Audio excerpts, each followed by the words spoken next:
dismantle the Zoran Mamdani momentum. They view the workplace like a dictatorship.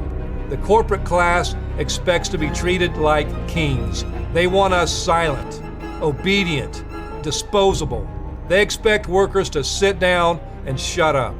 That's not just how they run their workplaces, it's how they want to run our country. That's exactly how Andrew Cuomo ran New York when he was governor.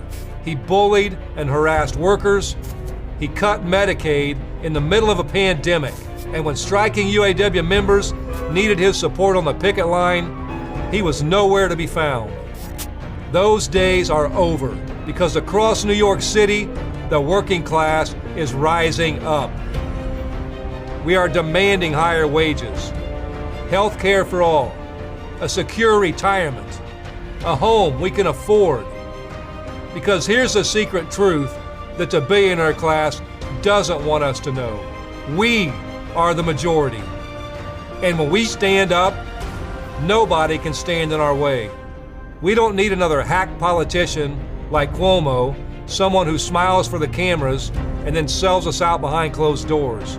What we need is a national movement that unites the working class. Is this Grant Minor? Is a national movement that unites the working class to take on the oligarchs and rebuild our democracy. Is he? Is that him? He's the student union leader of Colombia that was fired. He's the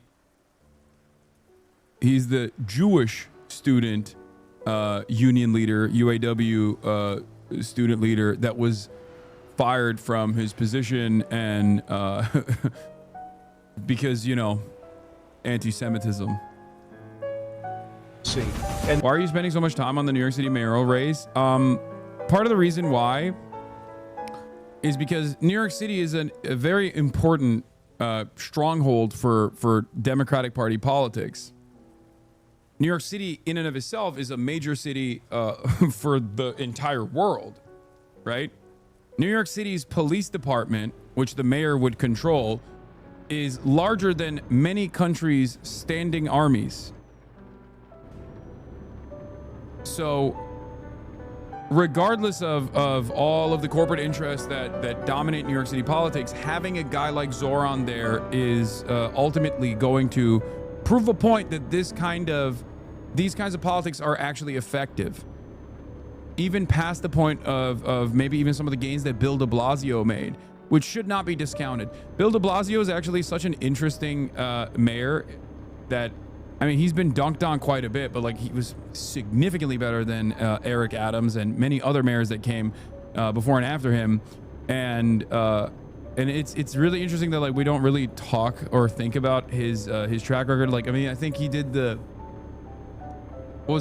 free pre-K initiative. That was huge. Actually, speaking of some of the initiatives that previous mayors have been able to implement, what I find strange is how much people are talking about how radical and scary and pie in the sky these Zoran ideas are, Zoran's vision is. Yes, he is a socialist. He's a democratic socialist. He doesn't shy away from saying that. But if you look at the policies that he's running on, it's things that have literally been implemented. A rent freeze has been implemented in the city with previous mayors. Okay? He talks about free buses. Once again, a policy that he has directly been able to implement in the state assembly. Okay? So the idea that this is like impossible to do is so ridiculous. Nothing that he's talking about is like, he's not saying like I'm tackling the commodity production at its heart. Like we're gonna build workers' councils and create a dictatorship of the proletariat. He's just advocating for minor social democratic reforms that are super realistic for him as mayor of New York.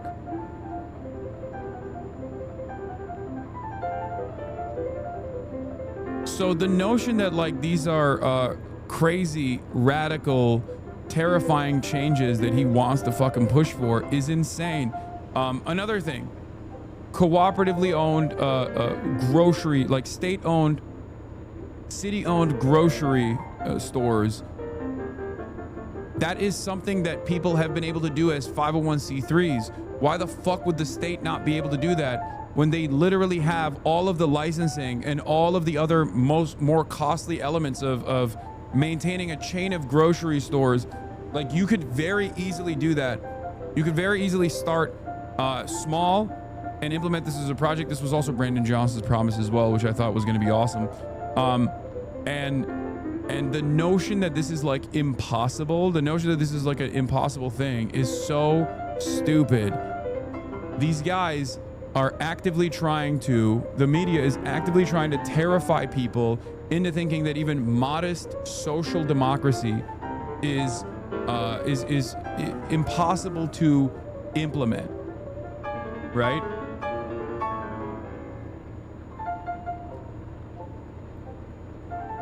The idea that these socialist policies can't be implemented when they've existed for years is just capitalism propaganda. Yeah, and I also will say, with the exception of like, Adam Carlson, that pollster guy who I think is like a kind of a liberal, maybe a social democrat who doesn't like me, I'm seeing a lot of dishonesty from people who are supposedly social democrats who want like the abundance agenda and yet actively openly want to defeat Zoran Mamdani.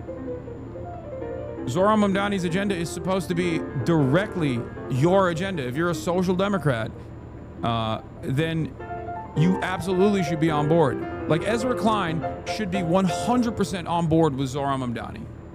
Okay? Ezra Klein's wife, I don't know what her politics are, but she wrote a scathing piece about how undemocratic the ranked choice voting structure is, amongst other silly articles that she's written in the past about, like, egg prices and whatnot, are freaking out. So why are they? Why is Ezra Klein not endorsing Zoran Mamdani, but instead endorsing Brad Lander? Now, Brad Lander has some decent policies as well. As a matter of fact, I would go so far as to say, will Brad Lander also be a fighter and implement the same policies that Zoran wants to implement? I don't know.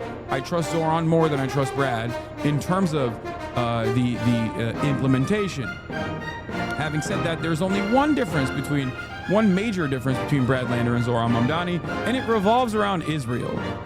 He's a liberal Zionist. Zoran is an anti-Zionist. I don't even have an issue with Brad Lander. I think a lot of people are like, oh no, he's there to rat fuck Zoran. I think you guys don't understand that his primary purpose here, as far as like endorsing Zoran, plays a major role.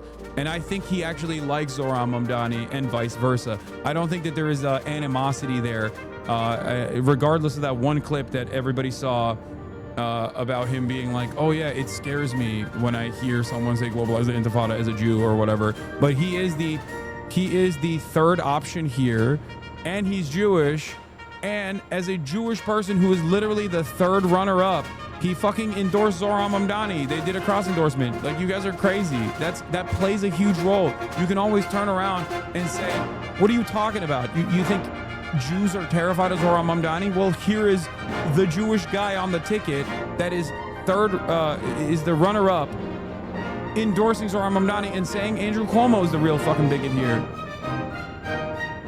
So everybody needs to calm down. I understand why tensions run high. That is not the Elizabeth Warren method, okay? What Brad Lander has done so far is not the Elizabeth Warren method at all. I don't agree with Michael from Pennsylvania on this issue. This is a minor disagreement we have. Does that mean I prefer Brad Lander? Of course not. I prefer Zoran. I only want Zoran to win. I don't care as much. I don't believe that any of these other guys would even fight remotely as hard as Zoran would. Okay?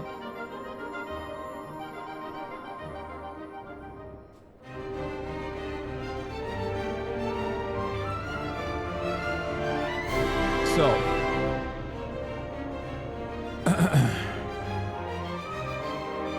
My point is, someone like Ezra Klein seeing the opportunity for Zoran to actually win, as opposed to Brad Lander, is putting his is throwing his hat in the ring in defense of Brad Lander as a famous liberal opinion columnist for the New York Times. After the New York Times editorial board basically didn't endorse, it did an anti-endorsement of Zoran, for the record, and talked about how fucking scary he was. He's doing this because he doesn't also like Zoran's policies either, even though Zoran's policies are perfectly in line with the agenda of abundance. Why are you just hand-waving at the concerns of pro-Israel voters in New York who worry about Zoran taking command of a police force larger than most countries and using them to invade Israel? Bro, at first I thought you were being serious. At first I thought you were being serious for a second. That's so funny. These are real concerns that Zoran needs to address. They already have a military stronghold. New York Police Department, NYPD already has a foothold in Tel Aviv. Oh my God, it's happening. The New York Police Department does have submarines. What if they were to use those submarines against Israel?